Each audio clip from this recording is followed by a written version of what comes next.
TSMC마저 반도체주 산타랠리 실종. 우선 간밤에는 CPI를 소화하면서 M7은 애플을 제외하고 모두 올랐습니다. 인텔, 마이크론 등이 미국 보조금 혜택을 받게 된다라는 소식 역시도 호재였고요. 여기에 TSMC도 포함이 됐는데 다만 TSMC는 실적에 대한 경계감이 좀 드러나고 있습니다. 필라델피아 반도체 지수의 전반적인 흐름과 TSMC 실적 전망 짚어주시죠.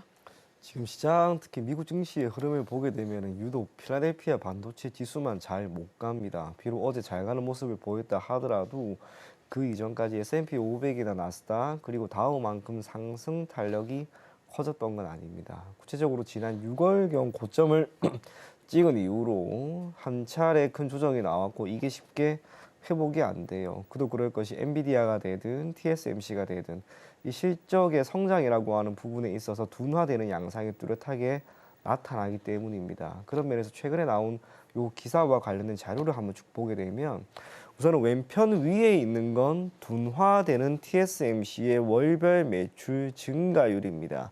지난 10월 같은 경우에는 전월 대비 무려 24.7%나 증가를 하였는데 11월 같은 경우에는 12.2% 감소합니다. 감소폭 자체만 본다면 상당히 큽니다. 그런데 이걸 가지고 우리가 단순하게 TSMC가 어마어마하게 실적이 이제 안 좋아지겠구나라고 생각을 하기 이전에 전월 무려 24.7%나 올랐기 때문에 감소되는 그 폭도 컸다라고 보는 게 저는 옳지 않을까 그리 보입니다.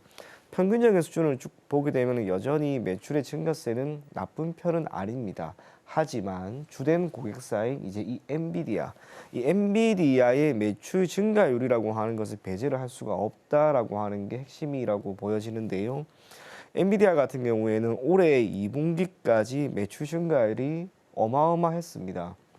시장이 생각했던 것보다 월등히 더 높은 수준의 실적을 사실상 보였고요. 덕분에 주가도 우리 모두가 아는 것처럼 광폭 행진을 보였습니다만 이게 이제 내년이 되면 매출액의 증가율이 상당 부분 더디게 되는 모습이 전망이 됩니다. 실질적으로 올해 4분기 그리고 내년 1분기, 2분기, 3분기에 보일 수 있는 이 정도 수치라면 반도체 업종 그리고 섹터 자체가 크게 광풍을 보일 수 있을 만한 수준의 매출 증가율은 아니라고 봐야 합니다. 그런 면에서 이 TSMC는 결국에는 파운드리 기업이죠. 이 팹리스가 되든 기타 메모리 업체가 되든 비메모리 업체가 되든 기본적으로 생산에 필요한 위탁 부분을 관리하고 담당을 하는데 1차적으로 생산을 요구하는 팹리스 업체들의 전망 자체가 나아져야 합니다. 대표적인 게 엔비디아나 애플과 같은 기업들이 있는데 이들의 매출 증가율이 둔화될 가능성이 높다라고 하는 것은 파운드리 시장에서 파운드리 부분에 있어서 강자라고 할 수 있는 TSMC의 생산력이 소폭 감소될 가능성이 있다라고 하는 것이고요. 올해 ASML의 주가 흐름이라든지 실적도 한번 보게 되면 평균적으로 ASML 같은 경우에는 연간 대략 40대 정도의 노광 장비를 시장에 계속해서 공급을 하고 있었는데 올해 20대, 25대 정도로 떨어졌습니다. 결국 장비 매출에 대한 우려가 적지 않게 있다 보니까 TSMC도 결국 실적이 조금 둔화되는 것은 아닌가라고 하는 그 모든 우려가 최근에 이 기사에서 고스란히 나타나고 있는 것으로 보여지고요. 덕분에 주가 흐름도 지금은 약간은 다르죠. 다음 페이지 한번 보게 되면 TSMC의 주가 추이인데요. 앞서 이야기한 것처럼 결국에는 반도체 섹터에 있는 기업입니다. 필라델피아 반도체 지수가 지난 6월에 고점을 찍을 때까지의 흐름은 참 좋았습니다만 최근에는 지금 둔화되는 모습을 보이고 있습니다. 다음 페이지에 엔비디아도 마찬가지입니다. 주가는 사상 최고치를 경신하려고는 하였으나 우선은 그 목전에 지금 있는 상황이다라고 하는 거. 다음 페이지에는 또 필라델피아 반도체 지수인데요.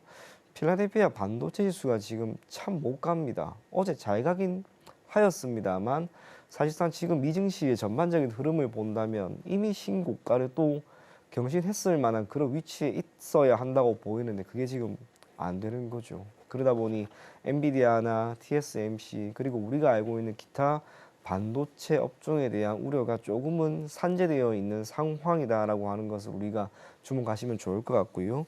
TSMC의 실적은 이제 추후 어떻게 될지는 당연히 지켜볼 필요가 있습니다만 제 개인적으로 매출 증가율이 소폭 둔화된다 하더라도 이게 상당히 꺾이거나 그러지는 또 않을 것이다라고 보여집니다. 그게 의미하는 것은 우리가 시장에서 이 TSMC나 또 엔비디아나 필라델피아 반도체 지수의 흐름을 우선은 조금 차분히 한번 지켜보면서 대응해 보자. 그렇게 생각하시면 좋을 것 같습니다.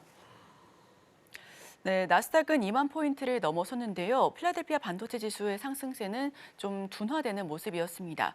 구성 종목 가운데 주요 기업들의 매출 증가율이 좀 둔화되고 있고 주가 흐름은 좀 빠져가고 있는데요.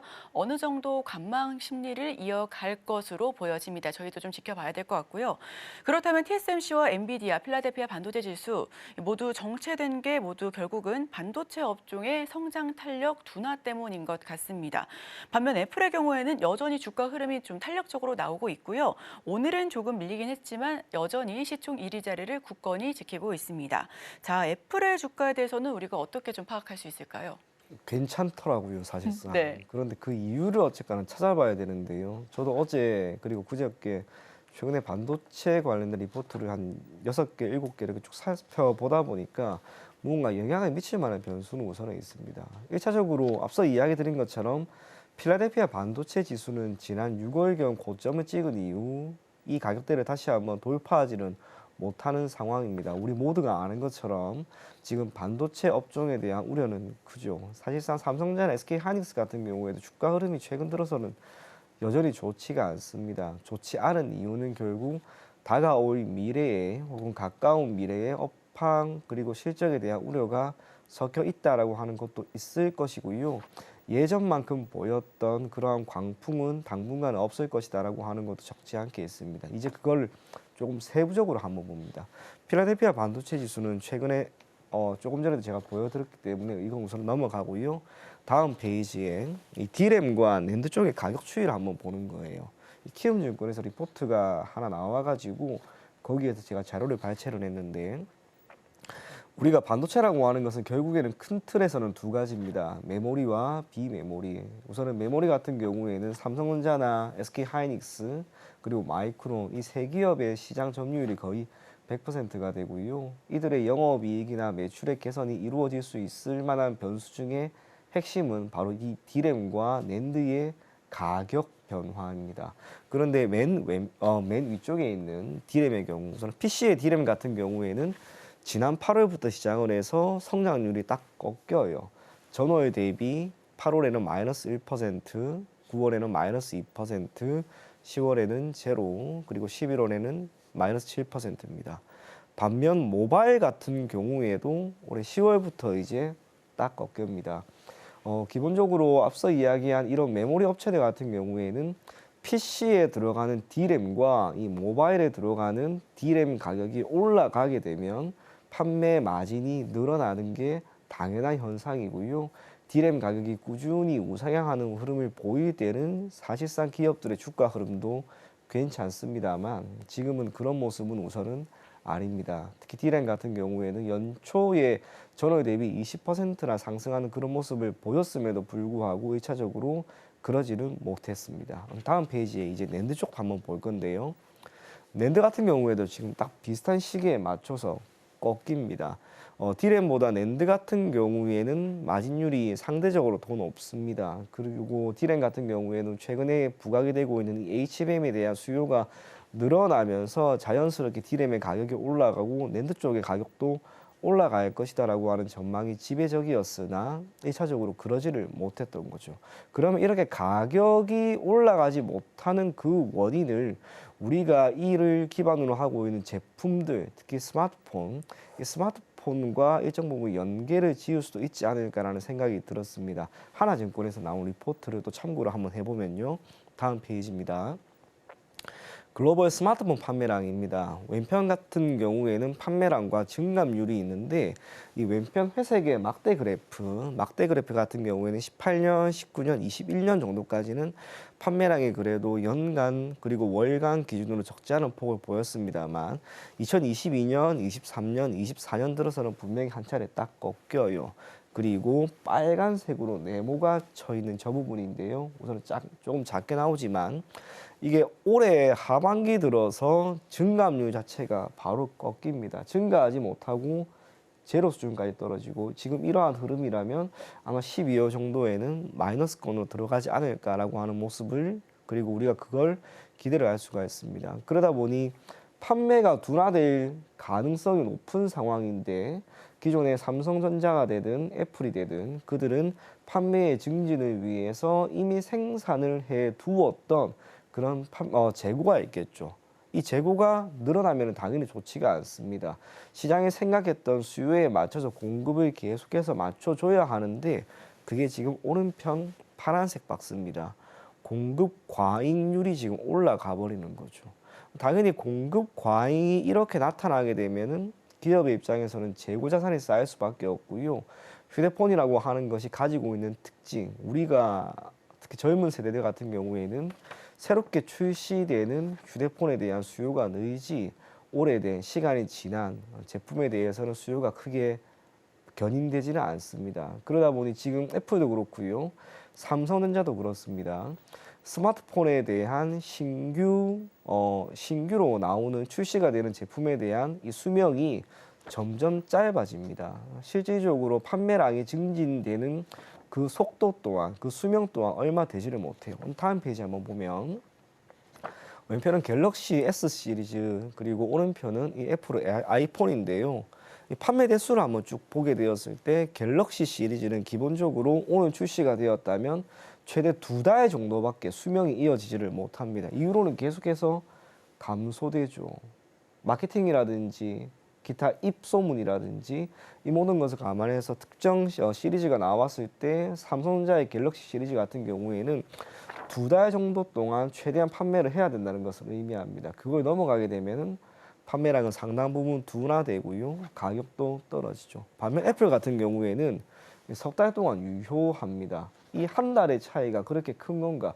상당히 크죠. 우리가 연간 거의 매년 갤럭시 같은 경우에도 그렇고 아이폰 같은 경우에도 그렇고 새로운 스마트폰이 나옵니다. 사람들은 새로운 걸 좋아하니까. 그래서 새롭게 출시되는 제품에 대한 수요는 단기적으로 크게 견인이 되는데 이게 장기화되었을 때는 재고 자산에 대한 우려만 커지게 됩니다. 지금 그 차이가 최근에 이 스마트폰 시장에 더욱 격렬하게 나오고 있는 흐름이다라고 보여지고요.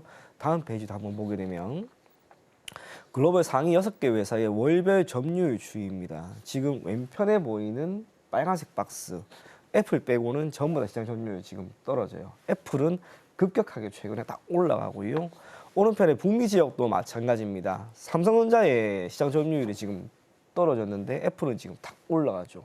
앞서 이야기한 것처럼 삼성전자라고 하는 기업은 메모리를 기반으로 하고 있는 D램과 낸드 쪽의 가격 인상이 두드러지게 나타나야 기업의 주가 흐름도 올라가게 되고 PC와 스마트폰에 대한 판매 당연히 늘어나야지 기업의 가치가 올라가는데 지금 1차적으로 스마트폰 같은 경우에는 그러지를 못합니다. 반면 애플은 그러지를 않다라고 하는 거. 그래서 애플의 주가 흐름 지금 딱 보게 되면 다음 페이지에 있어. 이 친구만 지금 좋아요. 삼성전자, SK 하이닉스 같은 경우에는 최근에 주가 흐름이 좋지 않은 데 반해서 애플의 주가 흐름이 이렇게 좋은 이유는 저는 다른 것 배제하고 스마트폰의 판매량이 더욱 증진이 되고 그 가운데 시장 점유율을 다시 한번 끌어올렸기 때문에 주가가 이렇게 올라가는 게 아닌가 그리 보여집니다. 반면 TSMC나 엔비디아 그리고 우리의 삼성전자나 SK 하이닉스 같은 경우에는 스마트폰 비록 조금 안 좋다 하더라도 그것보다는 이 PC와 관련된 부분에 있어서의 D램과 낸드 쪽의 가격이 하락하다 보니 주가의 흐름 자체는 조금 좋지 않았다라고 하는 것. 그렇다면 지금 시점에서 당장 이게 턴을 하는 건 조금 힘들 수 있기 때문에 애플의 주가는 상대적으로 더 좋은 흐름을 보일 것 같고요. 기타 기업들의 주가 흐름은 조금 약세 흐름을 보이지 않을까 그리 생각이 됩니다.